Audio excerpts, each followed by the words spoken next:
os invito a que me acompañéis un día más en esta fascinante historia sobre el origen del mundo y de las primeras familias de dioses que lo habitaron. Y para ello nos acercaremos un poco a cómo los griegos arcaicos se imaginaban el mundo. Empezaron con la noción que suelen tener los pueblos arcaicos, es decir, que el mundo tenía la forma de un disco circular cubierto por un techo o cúpula inmenso que era el cielo. Este cielo era para ellos un techo de bronce o de hierro que se levantaba sobre la tierra a una altura considerable. Bastaba con sumar 3 montañas, una encima de la otra, como hicieron los gigantes almohadas cuando se rebelaron contra los dioses, tal y como contamos en el capítulo anterior, para construir una escalera que llegara hasta el cielo. Si se lograra viajar hasta el confín del oriente, se podría llegar al lugar en el que el cielo y la tierra se tocaban, y desde donde el dios del sol comenzaba su ascenso. El confín occidental, en cambio, donde el sol se ponía, era un lugar de oscuridad, en cuyas proximidades se encontraba una entrada al Hades, que se situaba en el inframundo. El inframundo, un lugar lejano, debajo de la tierra, en el que se podía llegar hasta él a través de alguna de las grietas más profundas que había entre los estratos de las rocas de Grecia. La morada de los dioses era a veces el propio cielo y otras el monte Olimpo, que se situaba en la frontera nororiental de Grecia. Pues bien, siendo esta la idea del mundo en el que vivían, cabe decir que los griegos, desde sus mismos comienzos, siempre estuvieron interesados en la cuestión del origen del mundo.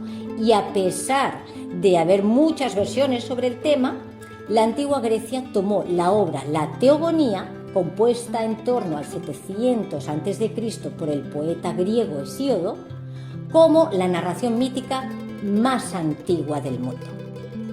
En esta obra se nos explica cómo surgió el universo a partir de 4 seres primordiales: el Caos, Gea, el Tártaro y Eros.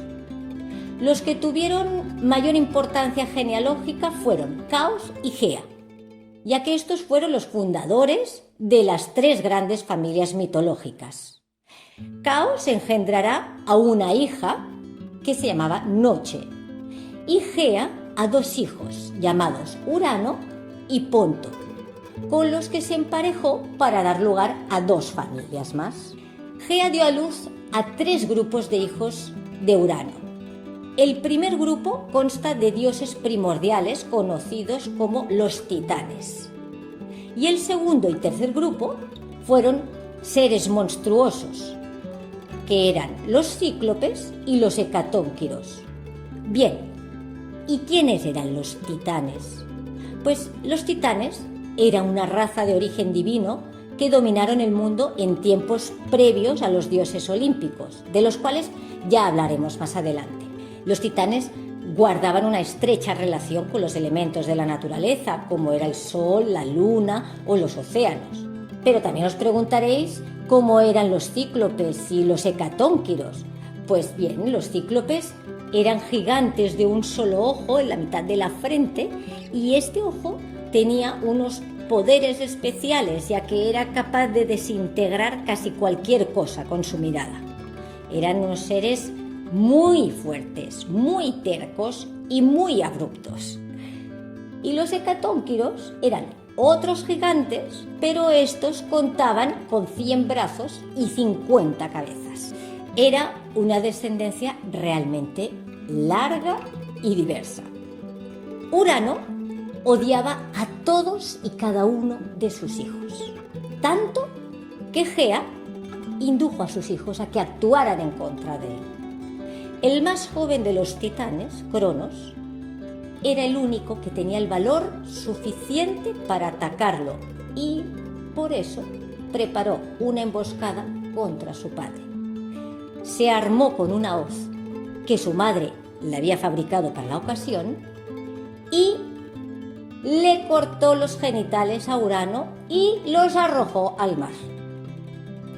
De la espuma que se arremolinó en torno a ellos surgió la diosa Afrodita, que es la diosa del amor, de la belleza y de la fecundidad.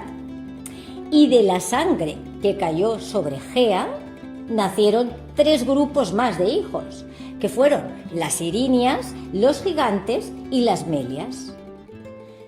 Con la mutilación de Urano y con el fin de su unión con Gea, Cronos se proclamó nuevo señor del universo, con los titanes como subordinados. Pero este no es el orden que regirá por siempre las cosas, ya que Cronos maltratará a sus hijos al igual que su padre y estaba destinado a ser derrocado por ellos tal y como le advirtió su madre Gea. Cronos intentó acabar con el peligro y cambiar de rumbo su destino, devorando uno a uno a sus hijos en el momento de nacer. Y cuando nació Zeus, que era su hijo menor, Cronos lo reclamó para engullirlo, igual que al resto, pero Rea, que era su mujer, le entregó una roca envuelta en trapos que Cronos se comió sin dudar, creyendo que era su hijo Zeus. Entonces Rea escondió a Zeus en una cueva de Creta y allí fue criado durante muchísimos años. Con el tiempo, cuando Zeus se hizo mayor, provocó la caída de su padre Cronos y le obligó a vomitar a sus hermanos. Y no solo liberó a sus hermanos, sino que también liberó a los cíclopes y a los hecatónquiros, que recordemos eran hermanos de Cronos, que se encontraban encerrados en el oscuro Tártaro. El Tártaro, que era un lugar más profundo aún que el Hades y que se encontraba en las entrañas del inframundo. Juntos unieron fuerzas y expulsaron a Cronos y a los titanes, recluyéndolos en el Tártaro. Así pues, gracias a sus hermanos y los hecatónquiros y a los cíclopes, Zeus derrotó a su padre Cronos y al resto de los titanes. Esta asombrosa batalla es conocida como la Titanomaquia. Seguidamente, Zeus repartió los dominios de su padre y pasó a gobernar el Olimpo como padre de los dioses y los hombres.